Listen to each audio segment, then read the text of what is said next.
¿Qué tal, mis queridos amigos? De vuelta con ustedes en su programa La Hora de Vida, siempre trayendo una palabra de ánimo, de aliento, de enseñanza y conociendo de las experiencias de vida. Hoy tenemos para ustedes un invitado de lujo. No sé cómo llamarle, un trotamundo, uno que tiene tantas casas, porque ya les contará que tiene nacionalidades bastantes. Uruguayo, ha vivido en México, en los Estados Unidos, tiene residencia en España, pero es judío, vive en Israel. Quiero presentarles a mi amigo Juan Friedman. Juan, bienvenido a tu programa. Muchas gracias, pastor. A La Hora de Vida, y pues los amigos en casa también te saludan. Pues es un gusto estar aquí con todos ustedes, especialmente con el pastor, que tuvimos la oportunidad de encontrarnos en Antigua y fue impactante para mí. Y ahora nuevamente juntos. Sí, ha sido un tiempo muy lindo. Yo digo, el que tiene amigos es favorecido, pero el que tiene amigos, que ama tu casa, que ama tu nación, que ama tu gente, es mucho más favorecido. Y tú amas Guatemala, como amas muchos lugares en el mundo, porque a eso te dedicas. Vamos a hablar más al respecto, pero ¿cuál es tu corazón en Guatemala? Bueno, fundamentalmente el hecho que somos latinos. Eso nos acerca muchísimo. Yo nací en Uruguay, viví en Uruguay, que es un país chiquitito, con 3 o 3,5 millones de habitantes, y viví allí hasta los 20 años. Es decir, toda mi educación básica, toda mi cultura, yo hasta el día de hoy sigo comiendo de la misma manera que comía en Uruguay. Y el venir a países como Guatemala, pues despierta también un sentimiento cercano, el idioma, la gente, el tipo de gente, la amabilidad que hay en este país. ¿Te parece que somos amables? Sí, me llama mucho la atención. Aquí es la sorpresa que no pasa una persona al lado sin saludar, sin decir buenos días, sin decir buenas tardes. Uno no puede entrar al ascensor sin saludar al que está dentro del ascensor. Otro no sale del ascensor sin pedir permiso para salir y despedirse. Es increíble. Nos enseñaron de niños, ¿verdad? Por lo menos mi generación, de que había que salir de la casa diciendo, ahí vengo, cuando entro, buenas tardes, buenos días, ya regresé, saludando a todo el mundo, y por la calle pues siendo amables, ¿verdad? Eso es parte importante de un país que no se debe perder. Sin lugar a duda, sin lugar a duda. Por ejemplo, con mis abuelos y con mis padres, no existía salir de casa sin dar un beso. Y no existía volver a casa sin darle un beso a los que estaban presentes, inclusive a los tíos, a las tías, a los primos de las familias cuando se reunían. Pues eso es la tradición, como dice el violinista sobre el tejado. Ajá, el lechero, sí. Cuando comienza la película dice tradición. Toda nuestra vida gira en torno a la tradición. Todo lo que hacemos. Hay buenas tradiciones que precisamente hacen la identidad de la familia, ¿verdad? Tú eres uruguayo de nacimiento, pero eres judío de sangre, de familia, y vives allá. ¿Cómo ves ahora la relación entre Israel y Guatemala? Bueno, es espectacular. Es espectacular.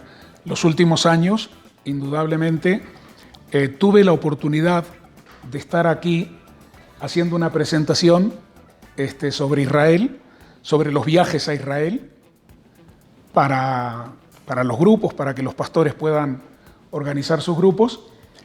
Y ahí fue donde me dijo él, por primera vez, que se sabía que Trump iba a abrir la embajada en Jerusalén. Él ya lo había dicho desde antes, él sabía perfectamente que lo iba a hacer, cumpliendo con su promesa y con su familia, iba a pasar la embajada a Jerusalén. Y me dijo, Pepe, nosotros estamos apoyando al presidente Jimmy para que inmediatamente que el presidente de los Estados Unidos pase la embajada, también Guatemala lo haga, apoyando, como ha sido siempre tradición de Guatemala, al Estado de Israel desde su nacimiento. Y bueno, para mí era una primera noticia, digamos, que no era conocida, muy, muy público. Al poco tiempo ya se hizo público y evidentemente yo en lo personal, de atrevido que soy, me fui a la recién embajada abierta de Guatemala en Jerusalén a saludar al embajador, que después nos hicimos amigos, Mario Búcaro. Mario Búcaro. Que actualmente ahora es embajador en México. Exacto, exacto. Fui a saludarlo, y evidentemente que le di todo mi apoyo incondicional de lo que yo pudiera ayudarlo desde el campo en el que yo me muevo, que es un campo muy vasto, precisamente por andar por el mundo y promoviendo el hecho que visitar los lugares de Israel, los lugares de la Biblia, es darle una geografía a la historia. Que la gente viva la geografía de la historia. Porque una historia sin geografía es una historia poco identificable. Claro. Y una historia sin fundamentos es como un cuentito. Y entonces cuando hablamos de fe y hablamos de la Torá, hablamos del Tanaj o hablamos de los evangelios, evidentemente que hay que darle un contexto para que la gente lo pueda vivir, porque son escrituras para vivirlas, aunque sea miles de años después que fueron escritas o concebidas. Ya que estás abordando varios temitas ahí, han surgido dos preguntas seguramente en la audiencia como en mí. Y vamos a hablar de la primera para en la segunda parte abordar la otra pregunta. La primera es, bueno, ¿a qué se dedica Juan? Y la segunda ¿es Juan judío y qué es el judaísmo? Hablemos sobre la primera parte. ¿A qué te dedicas, Juan? Desde los últimos 40 años me dediqué al turismo por una situación muy puntual de estar estudiando en Israel, que me fui a los 20 años con la intención de estudiar, y de no estudiar algo que después yo dije, ¿y ahora qué hago con esto? Entonces empecé a buscar, como se busca a los 20 años, qué se podía hacer. Recibí ofrecimientos de todo tipo. Y en el periódico encontré guías de turismo. Y en mi casa, en Montevideo, la vida era tan abierta que cuando celebrábamos las fiestas tradicionales en casa, como la Pascua, como los tabernáculos, siempre había un pastor o un sacerdote que acompañaba la fiesta con nosotros. Y era una cosa interesante, es decir, yo realmente me cultivé de niño muy cercano de esto y para mí fue una llamada muy, muy particular. Por eso lo que estudié fue vinculado a las religiones, religiones comparadas. Turismo. No estudié turismo, hice religiones comparadas. Me dediqué a estudiar la teología cristiana. Y todo esto después, ¿cómo lo utilizaba? ¿Para qué? ¿De qué iba a trabajar? Y entonces cuando surgió eso, como yo... De pastor o de sacerdote. Por ejemplo, o de rabino, O de rabino, sí. Pero el cristianismo con los rabinos no iba a ir mucho. Entonces, yo de joven fui líder juvenil. Entonces estaba acostumbrado a los grupos, a entretener a los grupos. Y cuando fui al examen para este curso, me aceptaron sin ningún problema. Y pasé el curso del Ministerio de Turismo de Israel para convertirme en guía. Y cuando me convertí en guía, enseguida me llamó una empresa española de aquellos días y me puso a guiar un grupo de católicos de Portugal, porque, bueno, hablo varios idiomas. ¿Cuántos idiomas hablas, Juan? Esto estaba a punto de contarles, es un políglota. 8, pero bueno, Solo 8. pero cuando se aprenden los primeros, después los otros es más fácil. No, eso han dicho, sí eso he oído. Pero es una dicha, ¿Y qué idiomas hablas? Perdón. Hablo los idiomas latinos, el español, el italiano, el portugués, el francés, el inglés, que siempre nuestros padres quieren que lo hablemos y nos mandan a estudiar desde pequeños. Hablo el yiddish, que es un idioma que cultivó el judaísmo en el centro de Europa, así como los sefaradim, los de España, guardaron el ladino, que es el español cervantino. y lo conservaron entre ellos. De esa manera, los judíos de Europa Occidental, de Europa Oriental, perdón, de toda esa zona de Rusia, Polonia, Hungría, Rumania, pues hablaban en yiddish entre ellos, que es con mucha base parecida al alemán.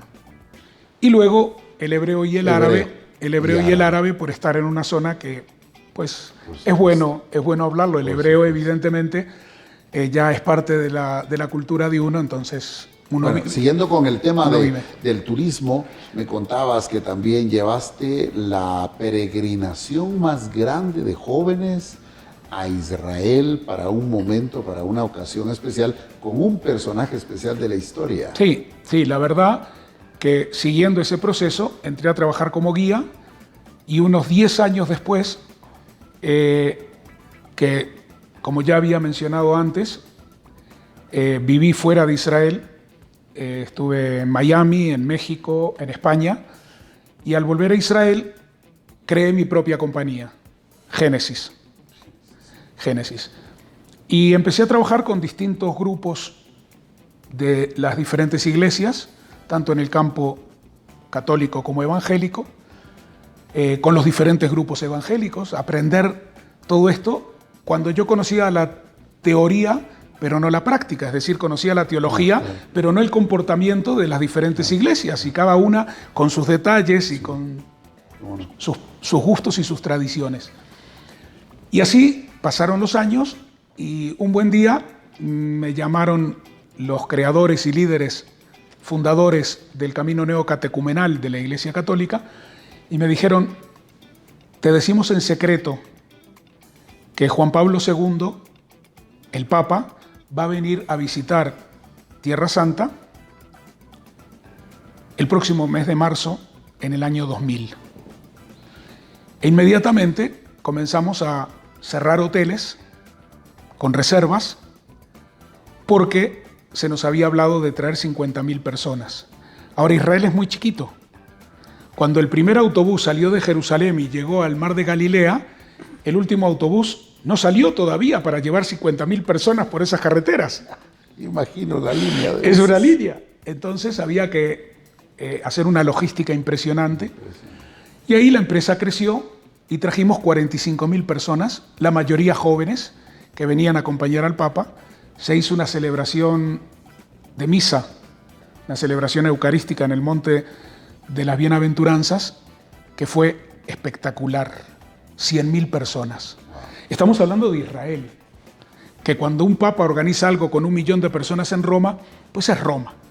Pero en Israel, por lo difícil para llegar, y logramos con el Ministerio de Turismo, el Ministerio de Interior, que la gente llegara con los aviones y bajara directamente de los aviones a los autobuses sin entrar a las terminales, porque no había capacidad, el aeropuerto era muy pequeño en ese entonces, todavía no estaba el aeropuerto grande que tenemos hoy día. Y logramos que permitan entrar a la gente que venía para asistir a la misa, del Líbano, de Jordania, es decir, de países árabes cuyas fronteras no estaban demasiado claras, pero no se le quería cerrar la puerta a nadie para que pudiera estar. ¿Y a cuántos años llevas en esta industria? 40 años. Aquí le dicen la industria sin chimeneas. El turismo. El turismo. 40 años, 31 con esta empresa. Y tuve la satisfacción de organizar ese tipo de viajes. Luego en el 2009 traje a Benedicto XVI con 10.000 acompañantes. Han sido tiempos muy buenos, de éxito.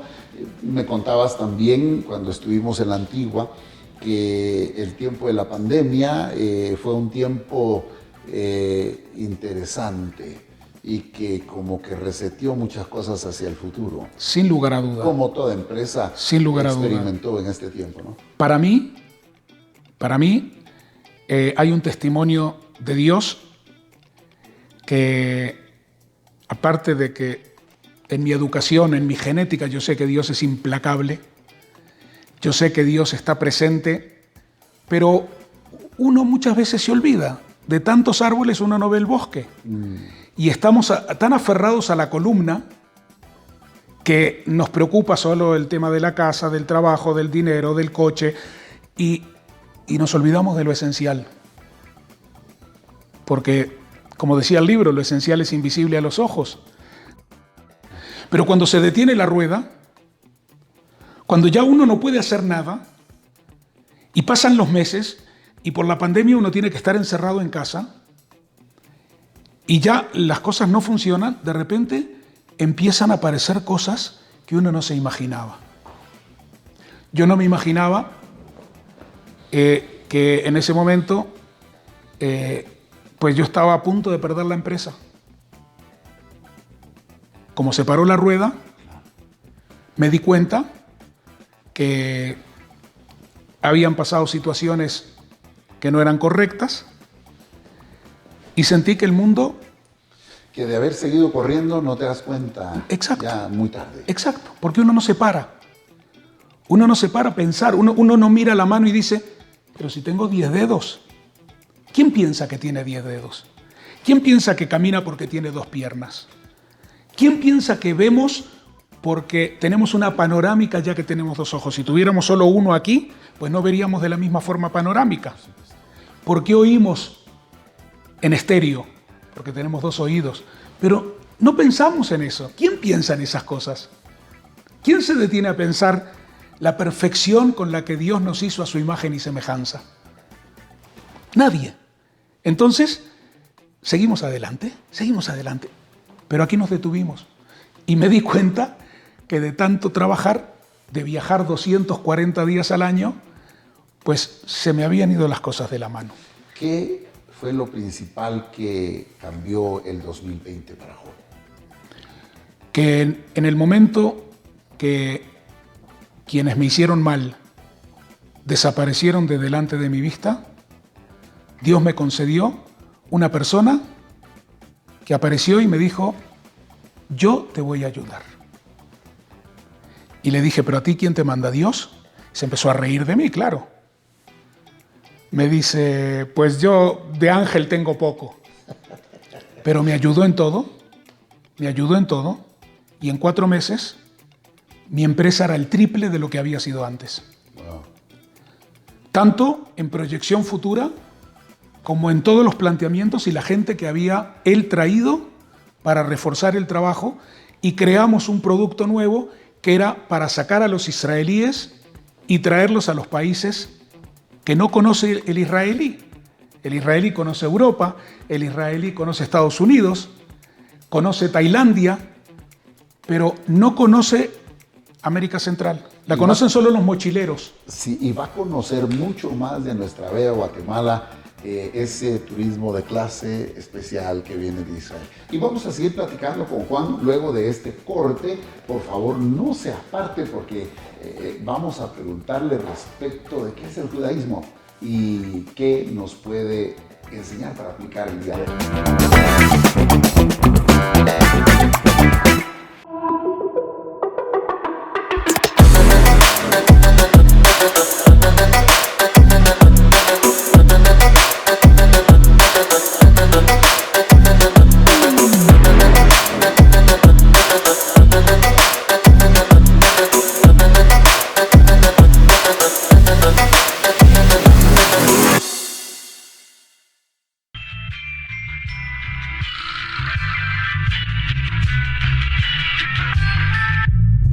Hay un libro famoso que es el resultado de un estudio que hicieron 2 doctores en economía, los doctores Charles Stanley y William Danko.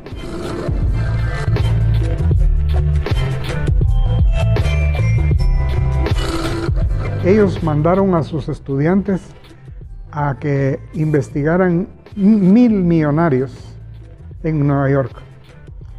Y querían saber qué comían, dónde comían, a qué se dedicaban, dónde compraban, en dónde estudiaban sus hijos, qué tenían, dónde vivían. Era un estudio completo de 1000 millonarios. El susto de ellos fue que efectivamente fueron a unas casas que eran suntuosas en barrios verdaderamente increíbles. Los hijos iban no a escuela pública sino a colegio privado. Ellos compraban ropa de marca, cara. Sus carros no eran norteamericanos, sino de marca europea. Cuando uno viene y dice, bueno, yo tengo esto en propiedades y en dinero, o bienes y capital, pero esto es lo que debo, pues a lo que tengo le resto lo que debo, y eso se llama, lo que queda es patrimonio. El patrimonio es el nivel de riqueza de una persona. Pues el susto fue que ellos, ponete, tenían 20 millones entre todo lo que de dólares, pero debían 19.5. Entonces 20 menos 19.5 solo quedaban 500,000, medio millón. No aplicaban al estudio, porque vivían como millonarios, pero en números no eran millonarios. Entonces se fueron con la IRS, la SAT de allá, y mire dónde viven los millonarios acá. Y entonces les dieron una lista. Y sorprendidos, ay, pero si ese señor vive a la vuelta de mi casa, este señor vive a la par de mi casa. Era gente que vivía en el mismo barrio que ellos, tenían las mismas marcas de carros que ellos, los hijos iban a la misma escuela pública que ellos. Parecía que no eran, pero sí eran. Entonces escribieron un libro que se llama El millonario de al lado. O sea, el que vive el vecino que vive a la par de uno, que uno cree que no, pero sí. Y el que uno cree que sí, siempre no. ¿Cómo es que se hace la riqueza? ¿Cómo se acumula el capital? ¿Cómo se aumenta el patrimonio? Ellos guardaban un 30% de sus ingresos y vivían con un 70%. Y ese 30% les permitía invertir y aumentar su capital.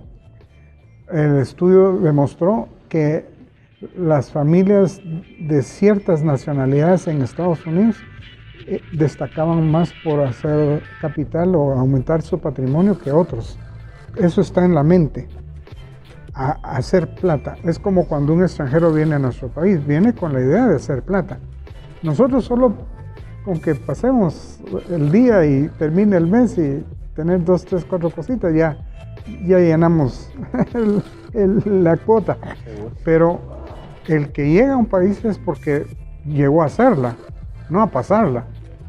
Según el estudio de los doctores Stanley y Danko, todo el ambiente de la casa gira alrededor de pensar en cómo sacar adelante el negocio, en fin, y eso es a lo que se dedican, se consagran a eso y...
Mi piedra angular, mi amigo fiel en soledad, la convicción al fallar.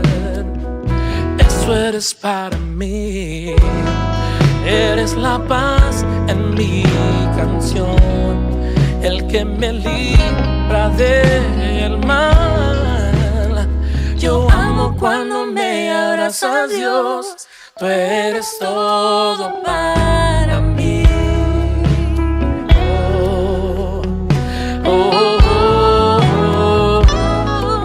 todo para mí.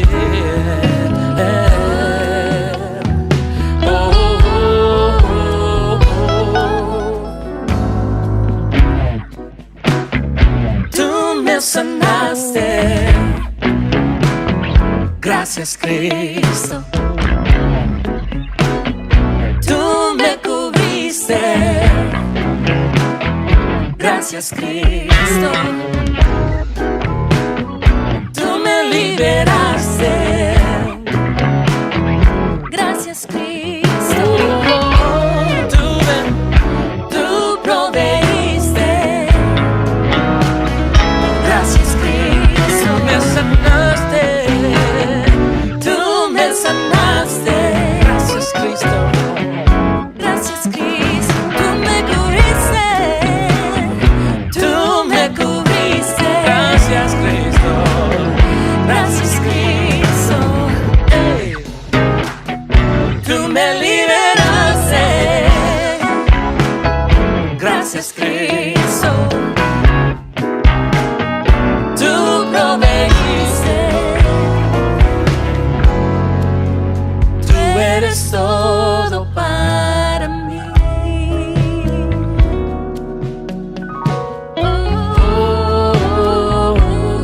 Tú eres todo para mí.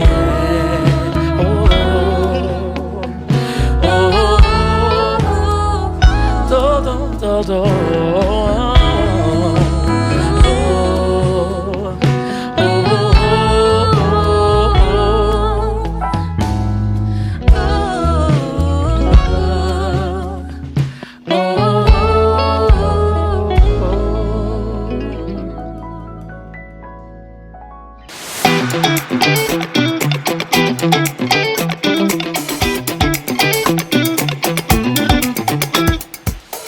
Los amigos que te aman te marcan para la vida, pero los amigos que aman tu país y tu tierra, tu gente, hacen mucho más.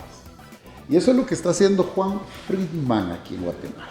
Estoy contento de tenerlo aquí en La Hora de Vida, juntamente con ustedes para compartir de esas experiencias de vida, de negocios y de fe. La primera vez que tenemos la oportunidad en esta plataforma de conversar con un judío. ¿Qué es el judaísmo, Juan? Los judíos somos los hijos de la tribu de Judá. De ahí viene la terminología de judío, de Judá, porque la historia bíblica nos cuenta que 10 tribus desaparecieron, que son las 10 tribus del norte, de cuando los hijos de Salomón se dividieron en dos el reino, Roboam y Jeroboam, se partieron haciendo en Samaria un reino y en Judá el otro reino. La capital de Judá iba a quedar Jerusalén y la del norte, la de Israel, iba a ser la capital Samaria. Tenemos los hijos de la tribu de Judá, los judíos, y los hijos de la tribu de Leví. ¿Cómo los identificamos? Fundamentalmente porque todos los de la tribu de Leví tienen apellido con raíz Levi, o Lev, que quiere decir corazón, y luego Cohen. Los Cohen, que Cohen es sacerdote, y todos los apellidos que tienen raíz Cohen, con esa H en el medio, aunque tengan diferentes letras o diferentes alargues con más S o como multiplicados, Coanims o Cohens, cosas por el estilo. En Guatemala hay familias de apellido Cohen. Son de la tribu de Leví, son los servidores del templo, tanto en el servicio de los levitas como el servicio de los Coanim, de los sacerdotes. Y el judaísmo siguió a partir de tener la Torá, siguió un camino ya fuera de Egipto, un camino de religiosidad guiados por ese Dios que se presentó en el Sinaí, que dio un camino para seguir con rectitud, inclusive determinando cuáles eran las posibles caídas de no seguir en la rectitud. Dio todo, no solo dio el camino recto y dijo, esto es lo que hay. No, dijo, también puede suceder esto, pero si lo haces, ya no estás en el camino recto. Y si haces esto otro, está mal visto a los ojos de Dios. Entonces, creó lo que llamamos el camino de la misericordia, el camino del rigor y el camino central, que otro judío de una grandeza impresionante en la historia de la humanidad caminó por el camino central, sabiendo equilibrar la misericordia y el rigor para poderlo llevar al camino del centro, que es el camino que te lleva a la corona. Y la corona es Dios. ¿Y quién fue? Jesús. Jesús es el que sabe usar la misericordia cuando hace falta, y cuando hace falta es capaz de resucitar a un muerto, o de hacer que camine un cojo, o de hacer que vea un ciego. Y el rigor, que cuando entra en un lugar que no le parece correcto lo que se está haciendo, los echa. ¿Qué estáis haciendo en la casa de mi padre? Convertir esta casa en una cueva de ladrones. Se molesta. Igual hacían negocios de todo tipo, da igual lo que hacían, pero se molesta. Eso es el rigor. Pero ¿cómo sabe usar el rigor y la misericordia? Qué difícil que es. ¿Cuánto nos equivocamos? ¿Cuántas veces algo nos tendría que provocar misericordia y nos provoca rigor? Pero bueno, ya me estoy yendo. Ya parece que estoy dando una conferencia. Una conferencia, ¿no? Pero extraordinario. Yo estoy aprendiendo mucho. No todos los judíos creen así, piensan así como tú. Lo que pasa que el cristianismo fue en algunos momentos también como un perseguidor al judaísmo. Sobre todo en una Edad Media en la cual se señalaba al judío como el asesino de Dios. Y la terminología asesino de Dios es una terminología equivocada, porque si alguien puede matar a Dios, es más poderoso que Dios. Por lo tanto, que estaban dándole al pueblo elegido, al pueblo electo, le estaban dando unas atribuciones que no se le debían dar. El pueblo judío no mató, no mata y no matará a ningún Dios. Claro. Simplemente son cuestiones de una historia que se fue entretejiendo y que Jesús mismo, cuando Él vive los momentos entre su gente, que son todos judíos, Él dice, esto se está haciendo porque se tiene que cumplir la palabra de Dios. Él mismo lo dice. Y cuando habla de la traición, dice, haz lo que tengas que hacer porque así tiene que ser. Para cumplir la ley. Para cumplir lo que estaba establecido. Es decir, no hay acá la posibilidad de hablar de una acusación hacia el judaísmo. Y hubieron quienes tuvieron la valentía de decir que eso no es así. Y entonces el mundo se fue transformando. Y a partir de los últimos probablemente 100 años, judíos y cristianos hemos acercado nuestros corazones y nos hemos conocido más. De hecho, Guatemala ama mucho a Israel. Sin lugar a duda. Y los cristianos evangélicos, como lo dice el Nuevo Testamento, admiramos, amamos y bendecimos a Israel porque de él viene nuestro Salvador, de ahí viene nuestra fe. De hecho, cuando decimos que nuestra fe es judeo-cristiana, nuestra Biblia es judeo-cristiana, nuestra cosmovisión es judeo-cristiana, estamos dando el valor de lo que el judío tiene para nosotros. El acercamiento que tú tienes, porque obviamente por el trabajo, por la familia, por las experiencias de amistades que has tenido, te veo cerca de pastores, cerca de sacerdotes, muy amigo de los diferentes movimientos. Sí, muy amigo, muy cercano y me causa un placer enorme porque, le repito, pastor, que veo que estamos más cerca de lo que normalmente la gente cree que estamos. Y hablamos un idioma muchísimo más cercano cuando entramos en temas religiosos. Siempre se ha buscado la separación, cuando lo que hace falta es crear puentes. Claro. Crear puentes que nos unan. Al fin y al cabo, si miramos con detalle, es que seguimos una tradición. El cristianismo es una religión judía. ¿Qué hace el judío de hoy? ¿Cuáles son sus costumbres, prácticas, ceremonias, liturgia? ¿Cómo lo vives tú en tu casa? Bueno, yo el problema que tengo es que soy laico, que no es un problema, es una forma de vida. Sí. En el judaísmo los laicos mantenemos la tradición, las fiestas, muchas veces nos reunimos los viernes de noche para la entrada del Shabbat, en familia y cantamos algunas canciones, hacemos la bendición del pan y del vino, pero no estamos atentos a los 13 preceptos fundamentales. No ir con la cabeza cubierta, no ir con el talit, el manto. Eso no lo hacen todos los judíos, solo los... Eso ya entra dentro del marco de los judíos que guardan los preceptos.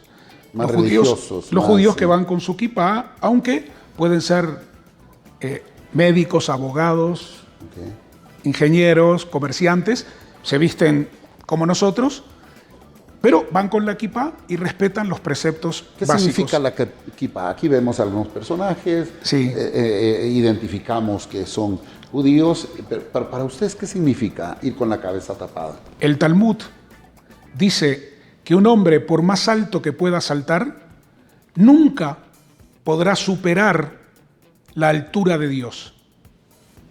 Por más alto que uno salte, siempre Dios estará por encima. Entonces se pone en la kipá para recordar que por encima está Dios. Que no intentes saltar por encima de Dios, porque llevas la kipá. Por otra parte, en otras épocas, la kipá es como una especie de llamado a que no hagas determinadas cosas que no debes hacer, porque hay lugares a los que no se puede entrar con la kipá o no se debe entrar con la kipá. Entonces, cuando llegas a ese lugar, piensas, ¿me quito la kipá para entrar? No, mejor me voy. No entro. Y no entro. Entonces, tiene también su cultura, su esencia. Y todo viene de las explicaciones que el Talmud, el libro de explicaciones a lo escrito en la Torá, está muchas veces escrito, pero no explicado el porqué, como el porqué de las comidas puras, que también es otro de los preceptos básicos. ¿Kosher? El kosher, el no mezclar la carne con la leche, no bañarás al cabrito en la leche de su madre, está escrito en la Torá. Dos cosas me llaman poderosamente la atención de Israel, el judío, es que, número uno, el hebreo había casi desaparecido o desaparecido de alguna manera, hoy es su idioma oficial. Y número dos, el número de premios Nobel que tienen los israelíes. El hebreo siempre ha sido considerado el idioma que habla Dios con los ángeles. Y entonces es un idioma que hay que cuidarlo. No hay que hablarlo porque uno puede decir cosas equivocadas. Los ortodoxos, entre ellos, no hablan hebreo, aunque lo saben, pero no lo hablan para no utilizar el idioma sagrado en el cual está escrita la Torá. Cuando nació el Estado de Israel, el idioma era el hebreo. ¿Por qué? Porque había llegado años antes un personaje llamado Eliezer ben Yehuda. Eliezer ben Yehuda es un señor que dijo, no podemos hablar hebreo porque el único hebreo que conocemos es el bíblico. ¿Y cómo vamos a llamar a un aeropuerto? ¿Cómo vamos a llamar a un avión? Porque en la Biblia no aparecen aviones. No. En la Biblia no aparece el estilo de la política que tenemos con lo de la democracia, lo de todas las cracias y todas las filos. Entonces, el hebreo se tenía que transformar y modernizar. Y ahí Eliezer ben Yehuda se sentó y comenzó a darnos forma al hebreo y de repente aparece el teléfono y el teléfono tiene que tener un nombre en hebreo. Entonces se le llama en hebreo correcto, que nadie probablemente lo utiliza y lo sabe, se le llama marcador de distancias. Marcador de distancia. Pero hoy en Israel, ¿cómo se le llama el teléfono? Teléfono. iPhone. iPhone, teléfono, Samsung. Se le llama... Los premios Nobel. Israel es una ensalada de gente de todo el mundo. Nos juntamos en Israel gente que venimos de 150, 200 países del mundo porque la dispersión del judaísmo fue tan grande que llegamos a todo el mundo. Cada uno llega con su cultura. La unión de culturas da una potencia impresionante. Nosotros nos juntamos, pastor, y aportamos cada uno de su cultura y creamos una riqueza impresionante. Solo nosotros dos, hablando de nuestras culturas. Y yo hablando de lo que trajeron mis padres de Europa y usted hablándome de los indígenas de América Central. Cada uno aporta. Y todo esto crea una cultura mayor. Y de ahí que de Israel no solamente saldrá la ley y la palabra de Dios de Jerusalén, sino que también saldrá una cultura, El conocimiento. un conocimiento, un desarrollo. Israel es el país número 1 de startups, de creaciones nuevas. Todos los días aparece un startup nuevo que ofrece cosas nuevas. Vamos por el mundo usando cosas sacadas en Israel. Simplemente con sentarnos en el coche y poner el Waze. La riqueza de Israel está a la disposición de todo el mundo ahora. Totalmente. Y tú eres un canal de conexión que puede llevarnos allá. De eso nos querías contar también. ¿Qué hay en tu corazón para los guatemaltecos? Yo he venido a participar de una actividad que fui invitado, pero pensamos que ya que vengo podemos encontrarnos con algunas personas. Y no existen las casualidades. Para Dios no pueden haber casualidades. Nosotros somos duales, pero Dios no lo es. Por lo tanto, nosotros nos encontramos un buen día, qué sé yo por qué, o porque la persona que me recibía acá dijo, vamos a encontrarnos con el pastor, y nos encontramos nosotros. Y yo lo que vengo a hacerle es a ofrecerle que usted sea uno más de los que tienden puentes, crean puentes, para que con toda su gente que está aquí delante de nosotros en este momento, se pueda venir a Israel y pueda no solamente vivir lo que yo aquí estoy contando hasta de forma entreverada, sino que lo puedan experimentar, puedan entrar a los restaurantes y comer la comida kasher sin tener que pedirla especialmente, porque en esos restaurantes se come solamente comida kasher.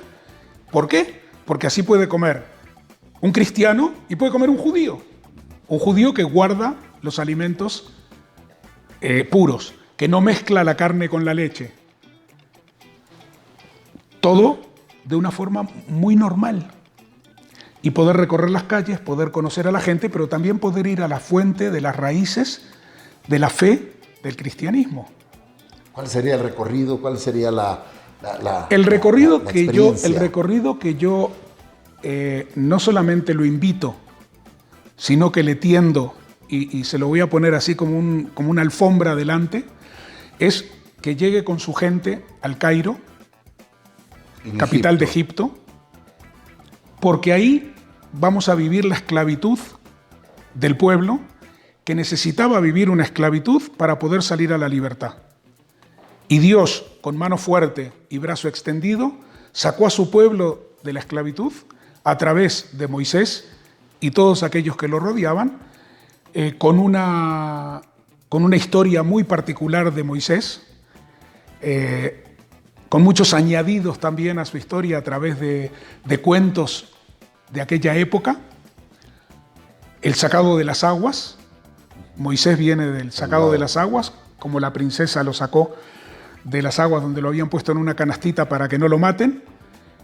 Y como el niño, ¿sabe que Moisés era tartamudo? Sí, ¿verdad? Por eso Aarón tuvo que auxiliarlo. Perfecto. ¿Y sabe por qué era tartamudo? No, eso es nuevo. Ahí Eso está. sí, no sé. Esos son los detalles de estas historias que aparecen a través de los midrashim, de esas enseñanzas rabínicas que vienen desde esa época, girando desde esa época hasta nuestros días. Moisés era un niño pequeñito, pero muy inteligente. Y la gente le decía a Faraón, cuidado, porque este te saca del puesto, este te echa. Y entonces dijo, ¿y qué hago? Dice, vamos a poner una tinaja, una olla, con carbón al rojo vivo y otra con oro y brillantes. Vamos a ver qué es lo que el niño recoge. Si recoge el carbón, no va a haber problema. Si recoge el otro, hay que tener mucho cuidado. Quizás tendríamos que sacarlo del reino. El niño, cuando ve los brillantes y el oro salirse de la olla en su brillo, extendió la mano, pero el ángel le movió la mano y tocó el carbón caliente, se le quedó pegado en el dedo. Lo más normal cuando uno se quema es ponerse el dedo en la lengua, y se quemó la lengua y quedó tartamudo. Interesante. Historias del Midrashim.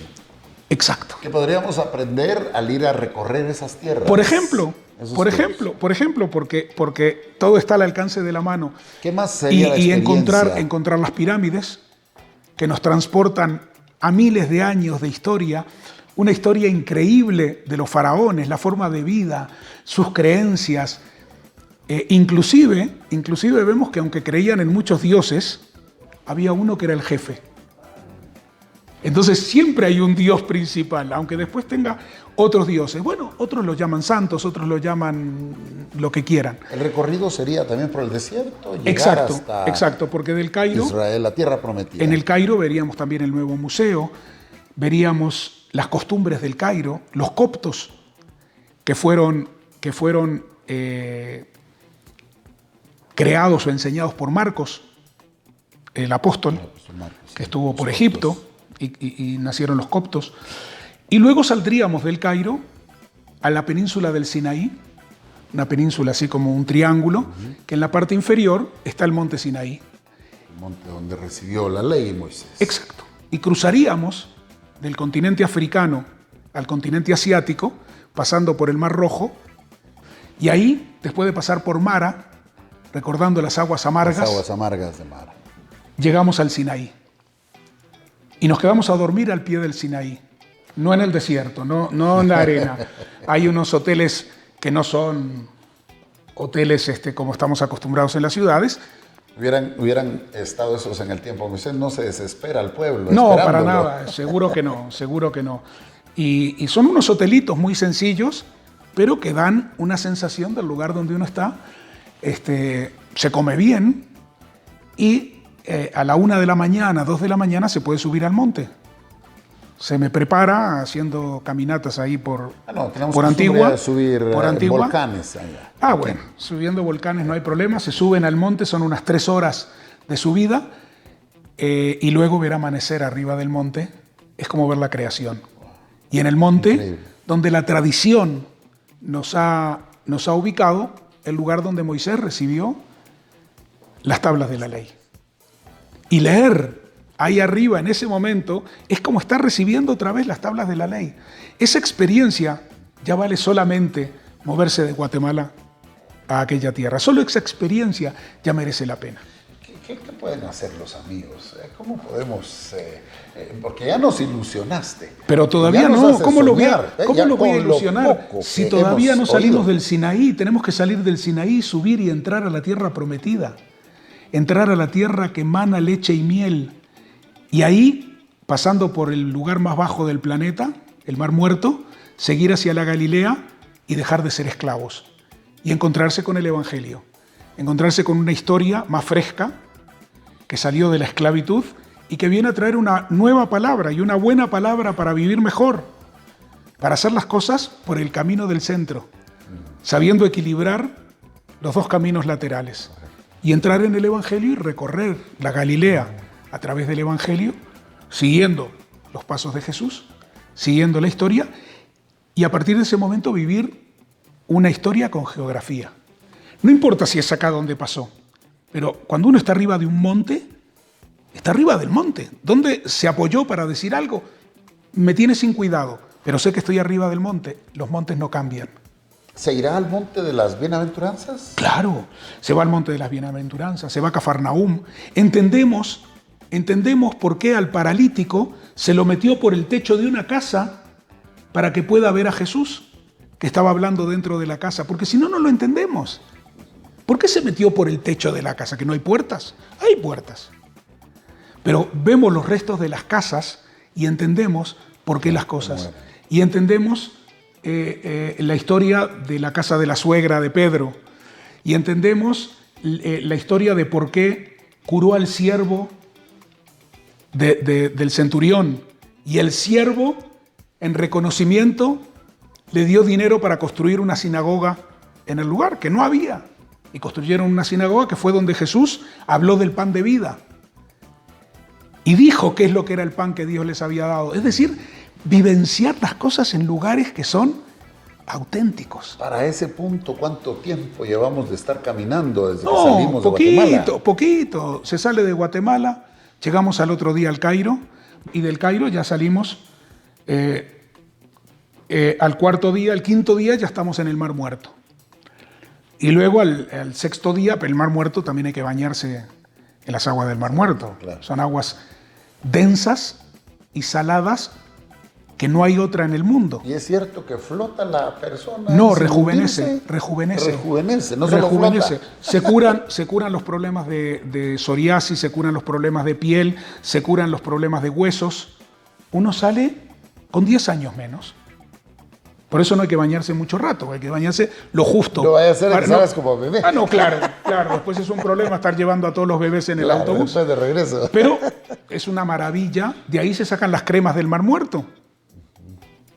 Se sacan las cremas del Mar Muerto, que son otra maravilla, porque son todas hipoalérgicas, son todas maravillosas. O sea que en el proceso estamos no solamente teniendo algún aprendizaje histórico, alguna experiencia bíblica, sino también teniendo una experiencia física de curación. y de disfrute. Por cuestiones de tiempo, ¿a dónde llegamos? Y luego te voy a hacer una pregunta que quizás ya esté en la mente de todos. Nos vamos a la Galilea, nos quedamos 3 noches en la Galilea para recorrerla toda, todos los lugares que hemos mencionado. Nos vamos a Cesarea de Filipo para entender qué es aquello de sobre esta piedra construiré mi iglesia. Y tú, Simón, serás Pedro. Todas esas cosas que a veces tenemos, hay que hacer una unión de lo que se dice con lo que se ve. Entonces se hace más fácil Claro. estar en el lugar propiamente. Y en un lugar que ya adoraban los griegos al dios Pan. Sí. Por eso se llamaba Pañas, que ahora los árabes lo llaman Bañas porque no saben pronunciar la P. Baño. En lugar de la P, pronuncian la B, porque no la tienen en su abecedario. Entonces Pañas era adoración al dios Pan, el dios del todo. El dios Pan es el dios que gobierna todo para los griegos. Y de ahí nos quedamos a dormir 3 noches junto al lago, junto al mar de Galilea, donde yo, sin ser profeta, lo veo al lado del mar de Galilea, con toda su gente alrededor, sentados en piedras, al atardecer o al anochecer. Está en esa visión mi esposa. Sí, pero ella está sentada enfrente suyo. Antes de comenzar me dijo, si vas a hablar del viaje, yo voy la primera. De plano, apuntadísima. Y todos ahí juntos al lago. Es único, es único. Poder explicar qué era ese lago, por qué la importancia de ese lago, por qué Jesús utiliza ese lago y lo convierte a ese lago en un templo real que no fue construido por nadie más que por Dios. Y como dice el Midrash, después que Dios puso océanos, mares, ríos y lagos y lagunas en el mundo, se dio cuenta que no había hecho un lugar para él. Y entonces creó el mar de Galilea para sí mismo. Por eso lo creó con esa forma que parece un arpa. Y después David tocaba el arpa y cantaba los salmos. Es decir, cuando uno está en esa geografía, va hilvanando las cosas, va Mucho hilando. simbolismo, mucho significado. Exacto. Y después pasar por Jericó, cuando los muros de Jericó cayeron. La Jericó, ahí está. Ahí están los restos arqueológicos. Y de ahí subir. ¿Por qué se dice que subimos a Jerusalén? Porque cuando se viene del Mar Muerto se sube, pero a Jerusalén se sube siempre, aunque venga uno de un lugar más alto. A Jerusalén siempre se sube. Aunque Jerusalén está a 800 metros sobre el nivel del mar Mediterráneo y a 1200 metros sobre el nivel del Mar Muerto, siempre se sube a Jerusalén. Y imagínese, pastor, el autobús llega al Monte de los Olivos y tiene toda Jerusalén a sus pies. Bajarse del autobús y orar por Jerusalén, orar por la paz de Jerusalén y recibir la bendición de haber llegado a Jerusalén, de estar pisando con sus propios pies tus umbrales, Jerusalén. Y ahí se hace una fiesta. Ahí traemos lo que quiera, aquí si quiere traer whisky, si quiere traer brandy, coñac, lo que quiera traemos y tomamos. O podemos tomar jugo de uva y podemos bendecir el fruto de la tierra viendo a Jerusalén. Una fiesta. Cantando. Está permitido llorar. Pueden llorar, pueden reír. Y después nos vamos a descansar al hotel y tenemos otros 3 días completos para recorrer toda Jerusalén. y caminar por las piedras que caminó Jesús, porque fueron encontradas esas piedras. Son piedras que tienen una data histórica que es reconocida a través del carbono 14. Y caminar por debajo de Jerusalén, que hay otra Jerusalén, que es la Jerusalén del tiempo de Jesús. Y ver los lugares, ver las calles, ver los desagües que habían hecho los romanos en esas calles. Es decir, impresionante. todo se transforma. Todo se transforma.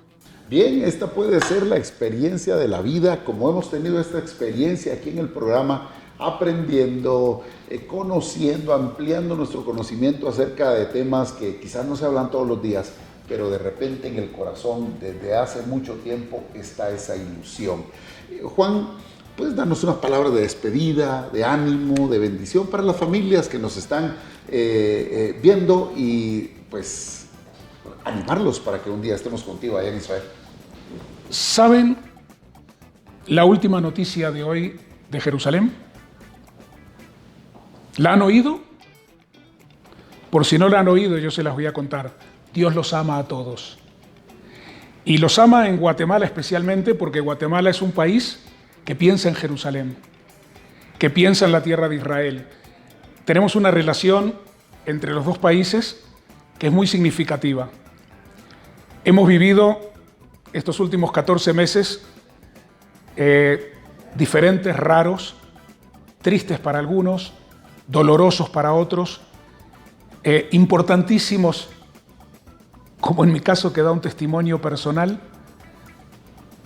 Tenemos que seguir adelante.